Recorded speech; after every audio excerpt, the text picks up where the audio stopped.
Aí, já estamos gravando. Então, olha só, pessoal. Eu passei para vocês aí na aula passada, ou melhor, na semana passada, eu passei só uma atividade de leitura, tá? E uma atividade para vocês responderem no Classroom sobre os mitos da engenharia de software, tá? Não sei se todos já viram, eu vi que uma meia dúzia já me respondeu, e sobre, né, esse próximo conteúdo que são os mitos da engenharia de software. O que é a ideia, pessoal? Da onde surgiu essa história de mitos da engenharia de software? Quando a gente fala de engenharia de software, a implantação dos métodos que a engenharia de software prega e define, na verdade, né? Ela é uma implantação que quebra algumas coisas que são feitas há décadas, assim. O programador vai lá e programa seu programa há décadas da mesma forma, tá? Dando uma estudada, dando uma pesquisada, lendo algum livro sobre o assunto que ele vai desenvolver, mas não exatamente se aprofundando sobre o assunto, fazendo uma pesquisa mais avançada, fazendo uma documentação do sistema. Ele simplesmente vai lá, define como vai ser e faz, tá? Depois, lá no final, de preferência um pouquinho antes do final do projeto, ele vai lá e mostra para o cliente, ó, tá ficando assim, beleza? Beleza, e fechou. E aí, como a engenharia de software, ela visa exatamente quebrar esse modelo padrão que dá muito problema, ela enfrenta bastante resistência. Tá? Então, existe bastante resistência com relação a essa implantação. Tanto porque faz as coisas demorarem um pouco mais, quanto porque faz você ter um gasto maior de dinheiro nas partes iniciais do projeto. Tá? Então, você tem algumas dificuldades, tanto financeiras quanto de tempo, na hora do início dos projetos. E aí acabam aparecendo várias respostas recorrentes. Quando alguém vai lá e diz, olha, mas se a gente fizer uma documentação que vai descrever como é o software, volta e meia alguém vai falar, não, mas peraí, eu vou ficar 2, 3 meses parado, 15 dias, 20 dias parado antes de programar, só fazendo documentinho, o cliente não quer documento, o cliente quer programa. Então, a ideia é que essas respostas acabaram se tornando muito recorrentes. Tá? E o autor de um livro, que é aquele que eu passei para vocês lá, que está na sua 8ª edição, Engenharia de Software, de Roger Pressman e Bruce Maxim, ele criou pegou essas respostas que aparecem várias vezes e deu um nome para elas. Ele começou a chamar elas de mito, tá? De mitos. Mitos da engenharia de software. E para cada mito, ele elencou uma realidade que tem a ver com aquilo. Então, se o mito, ou eu, na verdade, eu prefiro usar o nome desculpa, né? Isso aí são desculpas que as pessoas dão para tentar não fazer as coisas da maneira correta. Então, para cada desculpa dessa, ele elenca uma realidade, uma resposta que diz, olha, não é bem assim. Se você vai gastar mais tempo, vai, mas o teu projeto no final vai ter uma qualidade melhor, porque ela foi mais bem planejado, tá? Então, a ideia desse cara foi exatamente fazer esse levantamento, porque, como todo mundo sempre falava as mesmas coisas, né, as frases estavam na ponta da língua dos programadores, ele queria que as equipes de gerência, as equipes de engenharia, também tivessem um material que eles pudessem acessar, que desse respostas também meio diretas e meio na ponta da língua. Mas ficar testando o programa com metodologias de teste, demora e leva problemas e precisa tem custo, beleza, mas se você não testar, quem vai testar para você é o cliente. E se der problema na mão do cliente é muito pior, tá?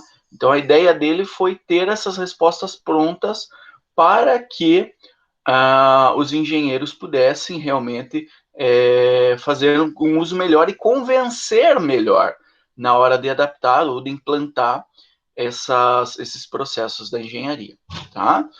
No livro que eu passei para vocês, eu não sei se todos já leram, acredito que ainda não, mas ele elenca vários mitos e ele divide esses mitos em 3 categorias, basicamente, tá? A primeira categoria, ele chama de mitos do gerenciamento, mitos de gerenciamento, que são mitos que quem aplica normalmente, ou são desculpas, ou são dolangs, que quem aplica normalmente é o gerente de uma equipe, alguém que gerencia uma equipe de desenvolvimento e que não está muito afim de contratar novos profissionais para fazer engenharia. Tá?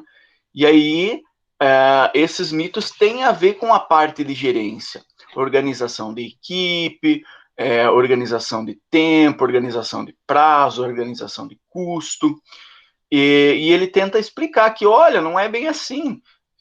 Se eu tenho um atraso no meu software, eu posso contratar 2 novos programadores aí e fechou, né? Contratei mais gente, o software sai mais rápido. E ele dá as respostas, as contrapartidas aí. Então, por exemplo, nesse que eu dei para vocês, é verdade, você pode contratar mais programadores. Mas quando você contrata um programador novo e joga ele no meio de um projeto que já está em andamento, você cria alguns problemas. Esse cara não vai entrar programando. Ele não vai entrar programando na mesma velocidade que os outros. Ele vai gastar tempo para aprender. Ele vai precisar que os colegas expliquem para ele o que cada coisa faz. Qual é o sentido do programa? Qual é a ideia? Qual é a lógica? Quais são as funções principais? Então você acaba perdendo tempo no começo para talvez no fim ganhar tempo. Tá? Então esse é um exemplo de um mito de gerenciamento. Também tem mitos dos clientes, tá? Que é a segunda categoria. Os mitos dos clientes são mitos que normalmente quem aplica é o cliente, por alguns motivos. Tá? O cliente pode não querer pagar um tanto a mais por um software bem planejado. O cliente pode querer que o software seja desenvolvido de uma maneira um pouquinho mais informal, com menos requisitos, menos documentação. Tá? Então tem todo. O cliente pode não querer ter que ficar respondendo entrevistinha do pessoal de desenvolvimento para explicar melhor. Então tem toda uma grande gama de mitos aí dos clientes também. Tá? Então um deles aqui, só para dar de exemplo para vocês, os requisitos do software mudam constantemente, mas as mudanças podem ser facilmente assimiladas, pois softwares são flexíveis. Tá? Então é comum o cliente, você começou a desenvolver um software que o cara te contratou para fazer, e aí 15 dias depois o cara diz, viu só, eu descobri que eu também vou precisar que o software faça tal coisa, que no começo eu não tinha até avisado, porque eu não tinha pensado nisso e tal. E aí ele tenta justificar, dizendo que, mas software é um negócio dinâmico, é de computador é tudo, né? É tudo dinâmico, tudo funciona do jeito que a gente quer. E a realidade que o autor nos explica é que os requisitos de software, cada vez que eles mudam, o impacto da mudança varia, dependendo do momento que ela for introduzida. Se eu apresentar uma mudança lá no comecinho do desenvolvimento do software, realmente, pode ser que ele já tenha um impacto bem pequeno, não vai mudar muita coisa, porque eu não desenvolvi a maioria do software ainda. Agora, quando eu estou lá no meio, para o fim do desenvolvimento do meu programa, qualquer mudança é um caos. Porque aí eu já fiz vários métodos, já tenho banco de dados, já tenho alguns testes, já tenho alguns dados cadastrados, já testei várias coisas, já validei um monte de funções do meu sistema, e aí o cara vai lá e pede para mim fazer uma mudancinha, um pequeno detalhe que mudou. E esse pequeno detalhe ele não imagina que às vezes ele está ligado em 5, 8, 10 telas, que está ligado em 2 tabelas do banco de dados, que tem toda uma quantidade de códigos para fazer o acerto desses dados. Então, isso são coisas que o cliente não vê, não entende, e que a engenharia também tenta resolver ao fazer com que o cliente nos traga a maior quantidade de dados antes de iniciar o projeto, para garantir que ele vai pedir a menor quantidade possível de mudanças no decorrer desse projeto. Porque o ideal para o desenvolvedor criou um planejamento do software, criou uma documentação, criou uma análise do software, ponto, fechou. A partir dali, você só desenvolve de acordo com o que está planejado. No mundo real não é assim, tá? Você sempre vai ter mudanças. Algumas a mais, alguns projetos mudanças a mais, outras mudanças a menos, mas você sempre vai ter mudança. Porque você não consegue ver de forma antecipada tudo que o projeto vai ter. Teu cliente sempre vai trazer uma informação nova. O teu cliente, às vezes, não entende exatamente o que ele precisa. O próprio cliente, o cara te traz, te diz, minha empresa faz assim, assim, assim. E quando você vai ver, tem pontos importantes que ele precisa para o funcionamento da empresa dele, que ele não tem essa visão, tá? Então, isso sempre vai aparecer. Mas a ideia da engenharia é minimizar o máximo possível. E os mitos dos programadores, que são os mais comuns, porque o programador é o cara mais impactado pela implantação da engenharia de software. Por quê? Porque é muito comum nós vermos os programadores que fazem tudo, peitam um projeto inteiro e tentam desenvolver tudo de uma vez só, sozinhos, tá? Ou 2, 3 programadores, mas apenas com atividades de programação, tá? Isso é muito comum. E aí o desenvolvedor, a partir do momento da implantação da engenharia de software, ele vai lá e tem que ter alguém antes planejando para ele. Tem que ter alguém antes documentando para ele. Ele não vai ter toda a autonomia para desenvolver. Ele vai ter que dizer, olha, eu acho que era bacana fazer assim, mas, na engenharia apareceu que é melhor fazer da outra forma. E isso acaba gerando um certo, pelo menos, desconforto, tá? Uma certa resistência. Só para vocês terem um exemplo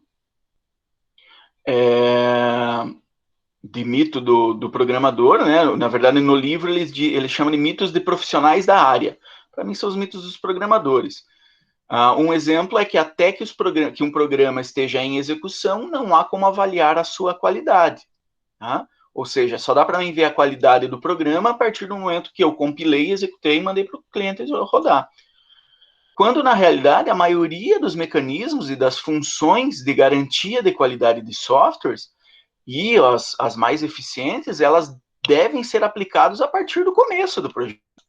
Então, se você tem um planejamento bem feito, um levantamento de dados bem feito, um estudo prévio bem feito desse software, a qualidade final desse produto vai ser muito melhor do que se você não tiver um planejamento prévio. Porque você já anteviu, você viu de maneira antecipada grande quantidade das coisas que você vai ter que fazer e grande quantidade dos erros que podem aparecer no decorrer do desenvolvimento. Especialmente quando você está tratando de desenvolvedores, ou melhor, de engenheiros de software que já têm uma experiência um pouco maior, tá? Para vocês terem uma ideia, nos grandes centros e nas grandes empresas de programação, os engenheiros e os analistas de software, eles têm uma visibilidade e um reconhecimento maior do que os próprios programadores, tá? Dependendo do software que você for utilizar, então, por exemplo, vocês já devem ter ouvido falar da empresa TOTUS, que desenvolve softwares de porte gigantesco, que servem para automatizar uma grande gama de empresas, né? Desde lojas e comércios, a universidades, a bibliotecas. Ele tem softwares que se aplicam a qualquer coisa. E tem uma grande quantidade de profissionais terceirizados ou autônomos que fazem customizações nesses softwares da TOTUS. O que é bem esquisito, porque como é que você vai customizar um software que você não tem o código-fonte? E a ideia é exatamente essa. O software da TOTUS ele é desenvolvido de uma forma que eu, Davidson, tenho uma necessidade diferente, eu posso pegar esse software e customizar tudo, praticamente, no funcionamento do software. Eu posso criar novas tabelas no banco, eu posso criar novas validações, eu posso criar novos relatórios, eu posso criar uma grande quantidade de coisas com um uso de linguagem de programação zero, praticamente zero. Porque o trabalho de engenharia foi bem feito.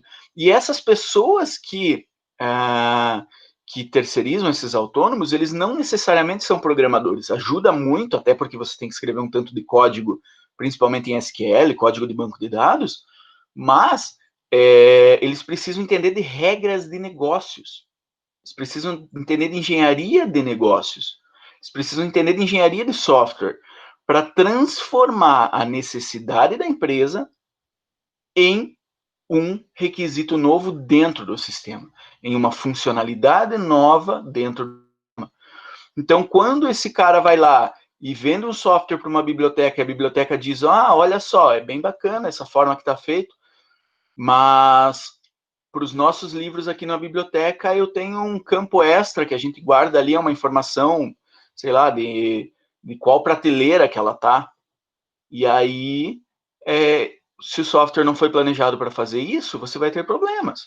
Já no caso de um software com um planejamento, uma engenharia diferenciada, o próprio revendedor, o próprio terceirizado, o próprio autônomo que mexe com isso, vai lá e ele consegue fazer alterações, e não são nem alterações pequenas, às vezes de médio e grande porte, novas funcionalidades grandes dentro do software, apenas entendendo o que a empresa quer, o que a empresa precisa, e levando isso para dentro das configurações e das formas de gerenciamento que esse software disponibiliza.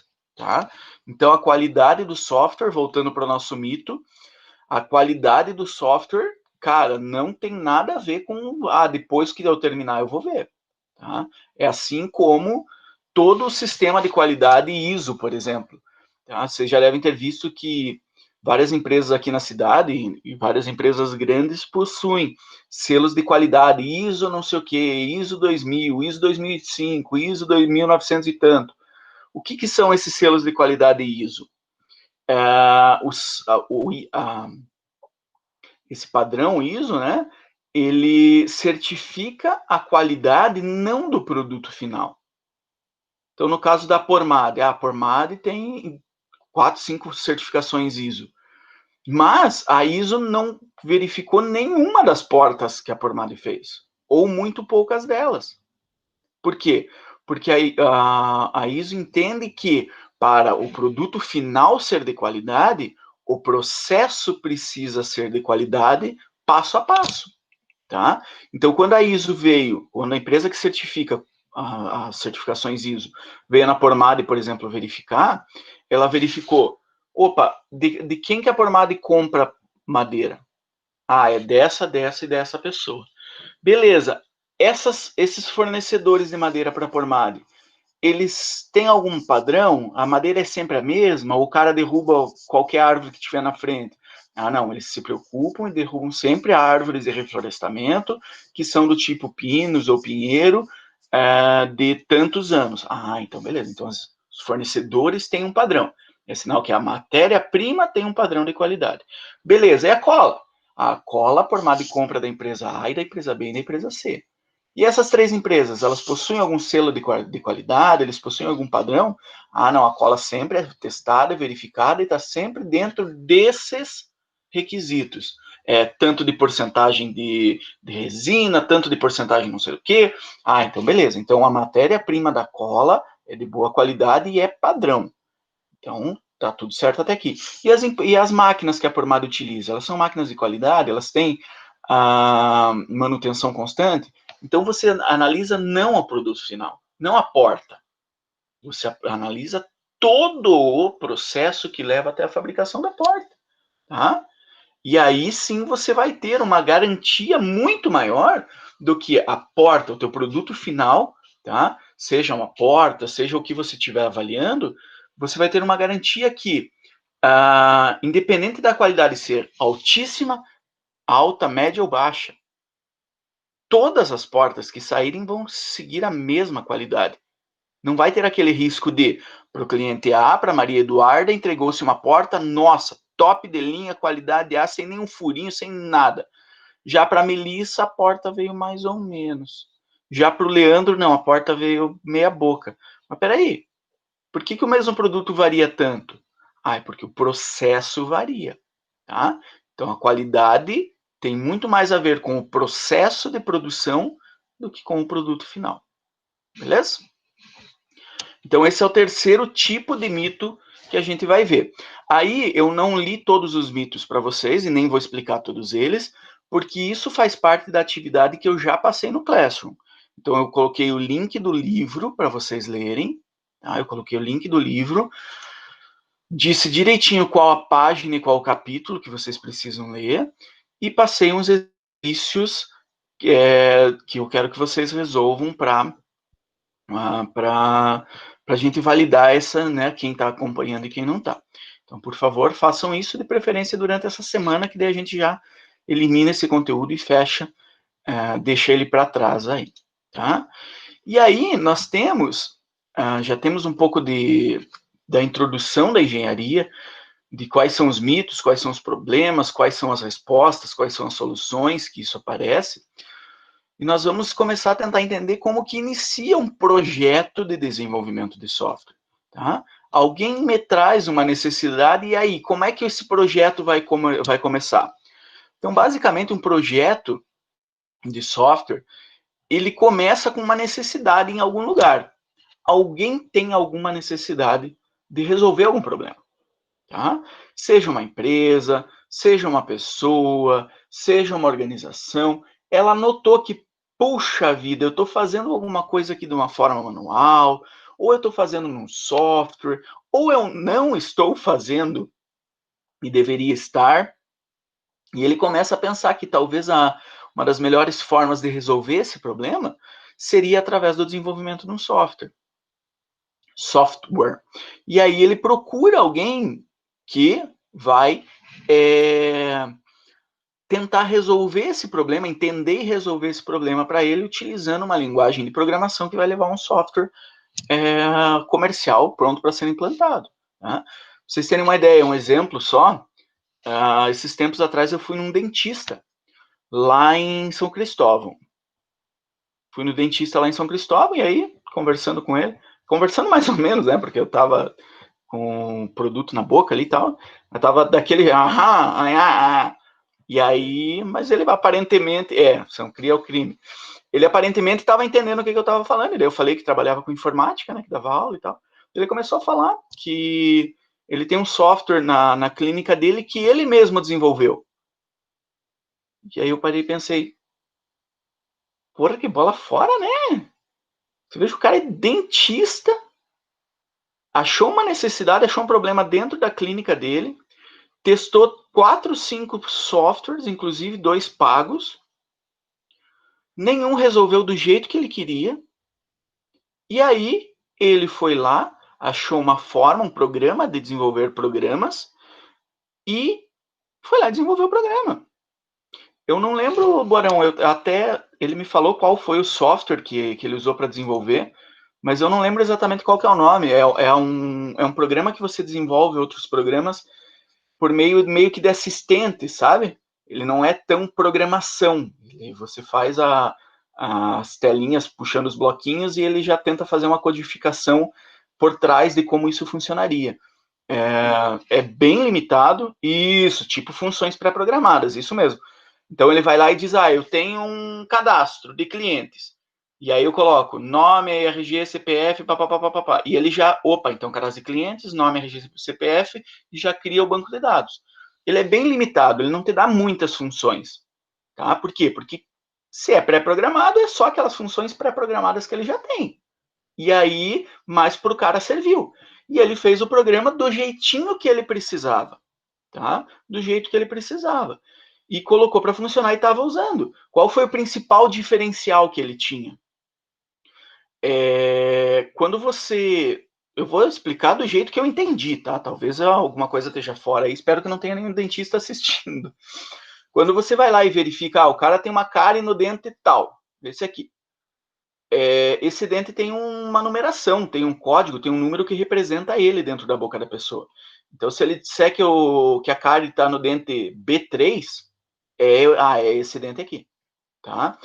E aí, a maioria dos sistemas que ele fez, que ele testou, tinham o cadastro das restaurações e das coisas que precisavam ser reparadas no dente, que a pessoa ia lá e selecionava, B3 está aqui, B5 está aqui, esses dois aqui então, são cáries, aí salvava e tal.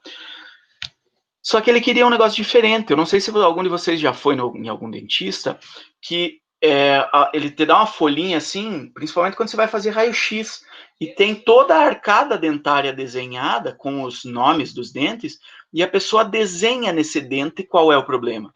Então, em vez de dizer que ele está com problema no dente B3 e no B5, ele vai marcar, é aqui e aqui.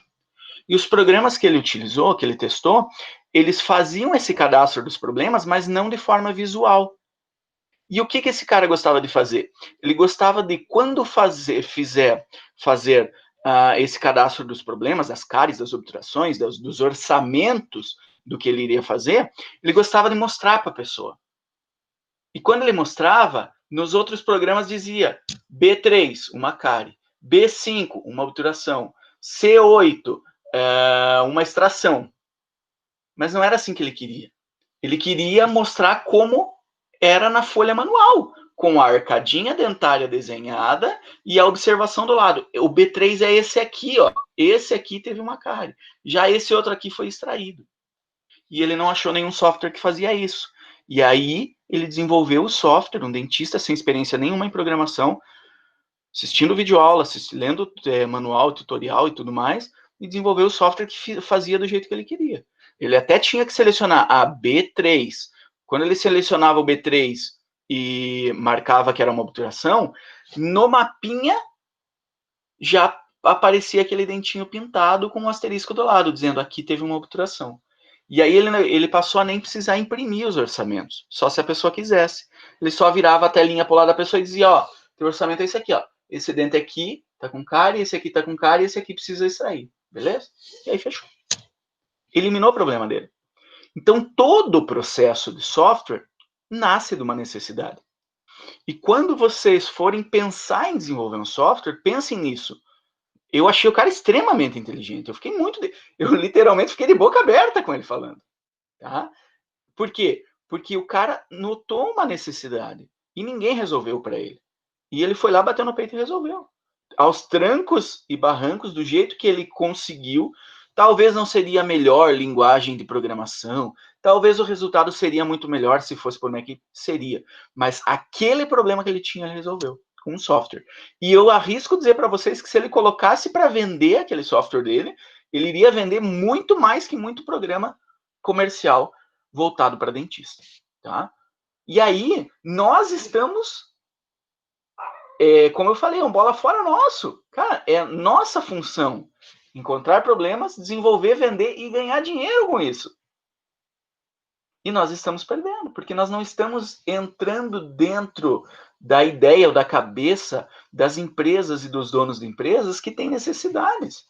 E eu garanto para vocês que não foi só esse cara, que muita gente faz isso. Tá? A gente pode pegar exemplos de grande porte. O servidor de internet mais utilizado hoje, servidor de páginas web mais utilizadas hoje no mundo, é o Apache. O Apache nasceu dentro de uma empresa que não queria utilizar um programa pago que não atendesse 100% do que ela queria. E aí 2 programadores dentro da empresa foram lá e falaram, a nossa página está no ar, está com produto pago, com servidor pago, mas não está atendendo 100% do que a gente quer um diferenciado. Vamos desenvolver? Vamos. E começaram a desenvolver. E no começo foi uma bosta, porque não atendia nada. Os caras gastavam muito tempo para desenvolver esse programa para não dar resultado nenhum. Mas dali um ano, eles puderam cancelar o contrato e colocar a página deles para rodar no sistema deles. Dali 2 anos, as funcionalidades já atendiam tudo o que eles precisavam. Dali 3, 4, 5, 10 anos, o software hoje é um dos mais utilizados no mundo. E ele é open source gratuito. Tá? Então, a ideia é pensar nas necessidades. E isso é uma dificuldade. Vocês tiveram PI ano passado? Vocês tiveram PI? Não, vocês não tiveram PI. Foi a outra turma que teve. Então esquece, mas vamos usar o mesmo exemplo do PI. A galera que desenvolveu PI ano passado, eles tiveram várias ideias para PI. Mas as ideias para PI foram coisas que eles inventaram. Vou fazer um sistema que faça um controle de não sei o quê. Ótimo, mas talvez se eles fossem falar com alguém de alguma empresa que tem algum problema real, a qualidade do PI, do projeto integrador deles, seria muito maior. Tá? Então, a ideia é, voltando lá no começo, como um projeto começa, alguém tem uma necessidade e precisa resolver. Seja essa necessidade corrigir um erro em um sistema existente, melhorar o sistema existente. O cara tem uma página que tem várias funções, mas ele precisa de uma função nova. Beleza, então eu posso melhorar essa função. O problema dele é esse, não atenda 100%. Pode ser que o software seja muito antigo, ele queira migrar para uma plataforma nova. Ou talvez o cara não tenha software nenhum. O cara ainda vai lá, preenche as folhinhas na mão e guarda essas folhas. Eu, quando fui apresentar o trabalho com as meninas em Belo Horizonte, ano passado, a gente parou num hotel e o cara do hotel tinha um cadernão onde ele anotava. Quarto tal é o Davidson, RG tal, CPF tal. E aí, se o cara quiser saber quem que teve no quarto 10 há 2 meses e meio atrás, ele vai pegar, vai procurar nos cadernos, vai colar, quarto 10, não, esse aqui então tá. Vai dar uma serviceira do caramba. Isso se ele não perdeu, queimar algum caderno desses. E aí a polícia vai lá e diz, ó, estão investigando um crime aqui e foi descoberto que o cara estava hospedado no teu hotel. Ah, beleza, tá aqui, ó, minhas 20 cadernos de anotação das hospedagens.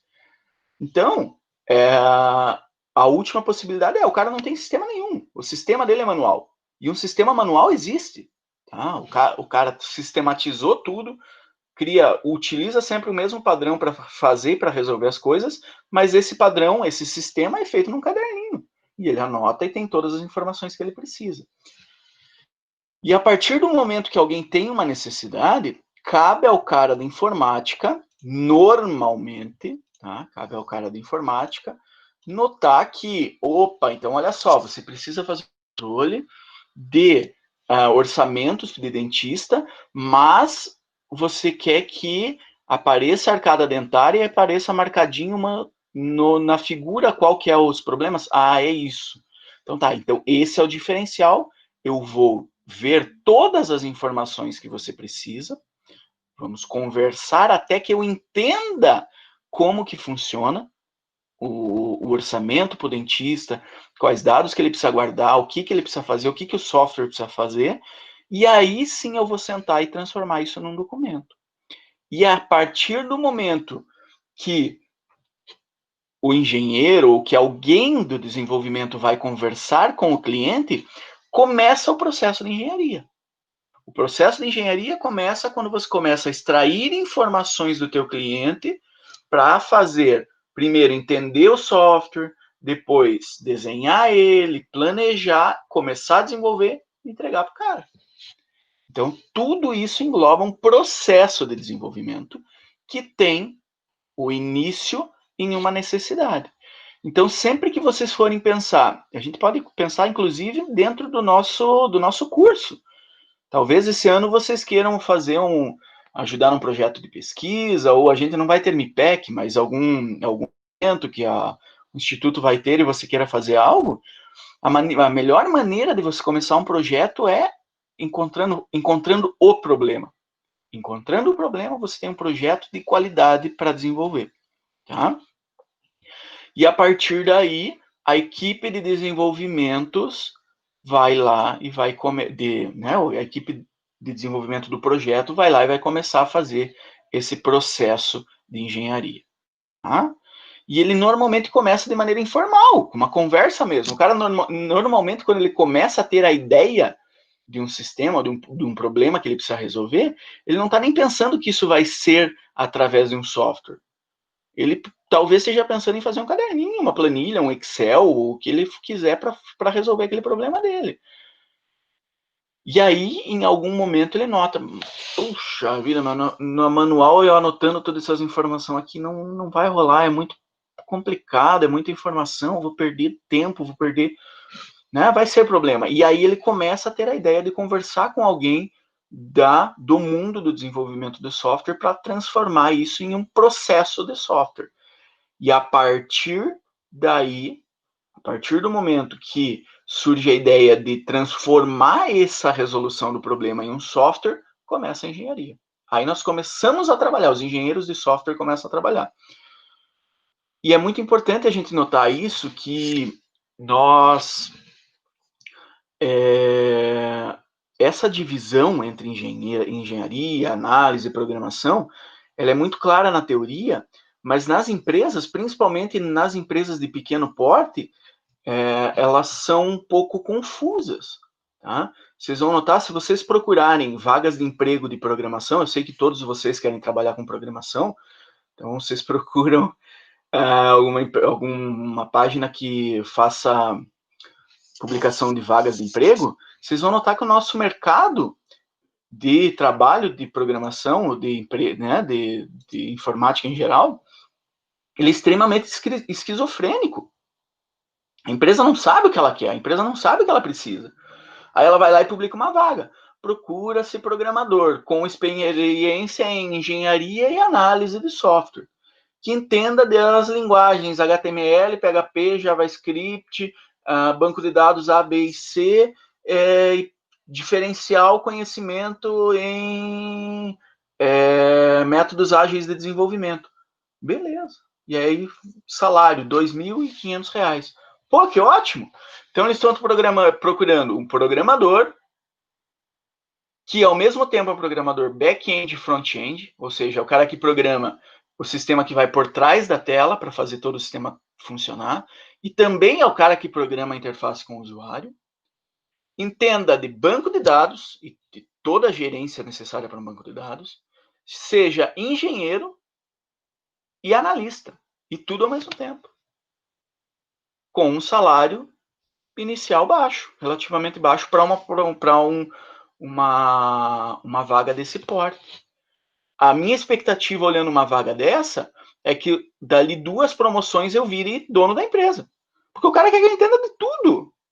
Tudo, todo o processo. Ele quer que ele possa jogar um cliente para mim e dizer, resolva. Aparentemente é isso que o cara quer. Então, o nosso mercado ainda entende pouco. Mas aí que tem um grande problema. O mercado entender pouco não é um problema tão grande. O problema grande é nós, profissionais de informática, não entendermos direito o que isso quer dizer. Tá? Quando o mercado diz eu preciso de um engenheiro, analista, programador, back-end, front-end, banco de dados, redes, inglês, espanhol fluente, mandarim, que possa fazer suporte técnico, atender o cliente e fazer testes no software, o mercado acha que isso é uma realidade, mas nós temos que saber que isso não é. Tá? Lá no primeiro ano eu falei para vocês, pessoal, o que é um CPU, o que é um gabinete? CPU é um processador, uma pecinha desse tamanho que vai dentro do computador e que é responsável por fazer os programas rodarem. O gabinete é uma caixa de metal e plástico onde vai todas as peças dentro. O problema não é os leigos, o problema não é o pessoal de fora da área confundir e chamar gabinete de CPU. O problema é a gente que tem curso, que às vezes trabalha na área, que trabalha com isso, que ganha dinheiro com isso, confundir. Porque aí sim é um sinal de que as coisas estão erradas não lá na ponta final. Porque o cliente não precisa saber das coisas. Quem precisa saber é o profissional que trabalha com elas. Tá? Então lembrem disso. Quando vocês verem, lógico que empresas pequenas vão tentar fazer isso, tem muito programador trabalhando como engenheiro e analista, isso leva a uma diminuição de qualidade dos projetos, sem dúvida, leva a uma sobrecarga para os programadores, sem dúvida, mas ainda é uma realidade. Em compensação, nas empresas de grande porte, você tem salas separadas. Os engenheiros trabalham aqui, os analistas trabalham aqui, os programadores trabalham aqui. Os administradores de banco de dados são outro setor. Infraestrutura, redes, sistemas operacionais, tudo mais, outro setor. Tá? Isso é importante que os profissionais da área entendam, que nós entendamos, para que a gente possa depois dizer, olha só, teu software tua empresa tá bacana, os projetos estão saindo, mas para resolver esse problema de qualidade, você precisa de um processo de software maior. E um processo de software maior e melhor você consegue através da contratação de um engenheiro e de um analista, para tirar essas funções do programador, que vai virar só programador. Tá? Então, essa é a ideia de como as coisas funcionam e deveriam funcionar. E como os processos começam, como os projetos de software começam. Nosso próximo conteúdo, a nossa próxima aula, a gente vai estudar um pouquinho, eu falei várias vezes sobre o que sobre um processo de software, tá? Falei várias vezes essas palavras, processo de software.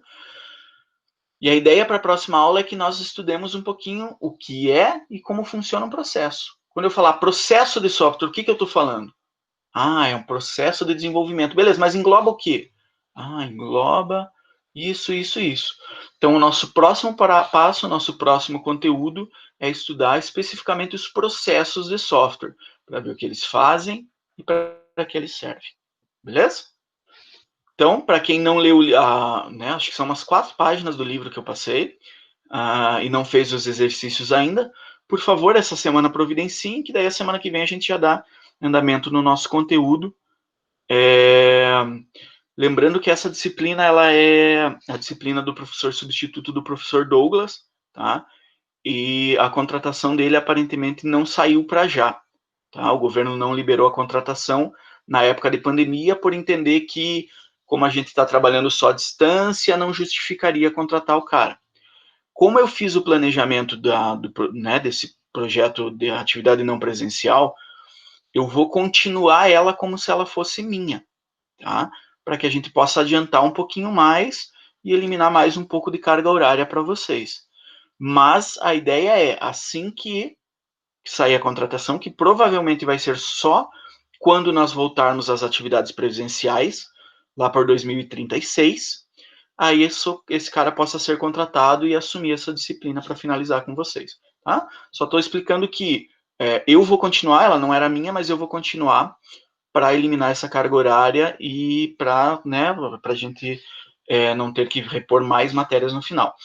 A disciplina de redes que vocês também têm, também é desse professor substituto, tá? A gente não começou ainda, eu não lembro quando que é o início, acho que é semana que vem. Eu vou tentar começar e trabalhar ela com vocês, tá? Pelo mesmo motivo. Mas eu gostaria de que vocês me dessem o feedback se as coisas estão funcionando, estão andando, ou se vocês preferem que eu abandone e deixe para isso para o retorno com outro professor. Tá? Talvez vocês estejam um pouco sobrecarregados, talvez seja matéria demais, talvez não esteja funcionando, porque assim, eu já dei aula de engenharia, eu já dei aula de redes, gosto bastante, mas com vocês a gente tem, apesar que com a turma de vocês eu não tenho outra matéria, então seria só essas mesmo. Mas de qualquer forma me mantenha informado do que vocês pensarem sobre isso, porque eu não quero que seja uma enrolação, eu quero que a gente realmente trabalhe os conteúdos, que consiga eliminar a carga horária, mas por ter trabalhado os conteúdos direitinho, tá ok? Qualquer dúvida, por favor, mantenha um contato. Desse conteúdo que eu passei hoje, eu não vou passar atividade, tá? A disciplina de engenharia na turma de vocês, ela é diminuída, ela é reduzida, ela é só 1 hora por semana, então a gente vai trabalhar de uma maneira mais ágil. Eu vou lançar mais uns 2 questionários, assim que isso for possível, assim que a gente chegar num ponto onde a gente possa trabalhar de uma maneira um pouquinho mais prática, eu vou lançar esses 2 questionários para vocês terem alguns conceitos também. Beleza? E aí nós fechamos por hoje, 7 para meio-dia. Um bom almoço aí para todos, uma boa tarde e um bom restinho de semana. Tranquilo? Abraço, galera. Até a próxima. Parei a gravação.